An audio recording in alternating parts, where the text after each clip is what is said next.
नमस्कार मैत्रिणींनो, स्वागत आहे तुमचं माझ्या चॅनलवर सुषमा आर्ट अँड क्रिएशनमध्ये। आज आपण 10 इंचाची बाही कशी कट करायची ते बघणार आहोत। तर आपण आता बाहीची घडी घेणार आहोत। आपण 36 इंची कटोरी ब्लाऊजची बाही शिकणार आहोत। त्यासाठी आपण घडी घेणार आहोत 9 इंचाची। 36चा चौथा भाग 9 आणि उंची आहे आपली ब्लाऊजची 10 इंच आणि त्याच्यात 1 इंच जास्त घेऊन आपण 11 इंचाची उंची घेणार आहोत। खाली आणि वरती अर्धा इंच आपल्याला मार्जिन लागेल, त्यामुळे आपण 11 इंचाची उंची घेतली आहे।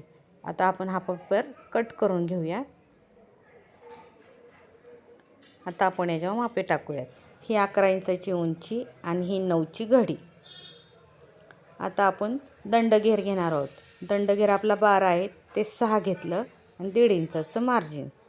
वरच्या साईडने आपण 3.5 इंच खाली आलो आहोत आणि त्या 3.5 इंचावर आपण एक रेष मारून घेऊयात, म्हणजे तुम्हाला थोडं सोपं जाईल कळायला। अशी ही रेष अशी ओढून घ्यायची आणि आता आपण जे 1.5 इंचाचं मार्जिन घेतलंय तसं आपण एक त्या रेषेवर 1.5 इंचाची एक खूण करून घेणार आहोत आणि वरच्या साईडला आपण 1.5 इंच सरळ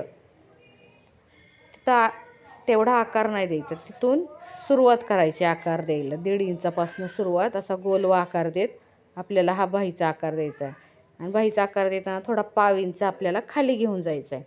जसं आपण मुंड्याच्या इथं पुढच्या मागच्या भागाला देतो त्याच प्रकारे आपण बाहीला सुद्धा देणार आहोत। आणि हे 1.5 इंचाचं मार्जिन आपण रेषा मारून घेतलेलं आहे। आता हे आपण असं हे कट करून घेऊयात।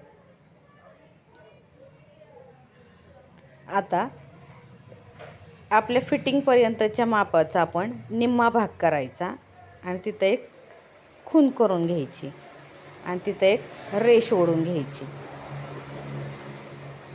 आणि तिथे आपल्याला अर्धा इंचाचं, दोघांमध्ये अर्धा इंचाचा गॅप येईल अशी त्याला आकार देत आपल्याला आतल्या मुंड्याचा आकार द्यायचा आहे आपल्या।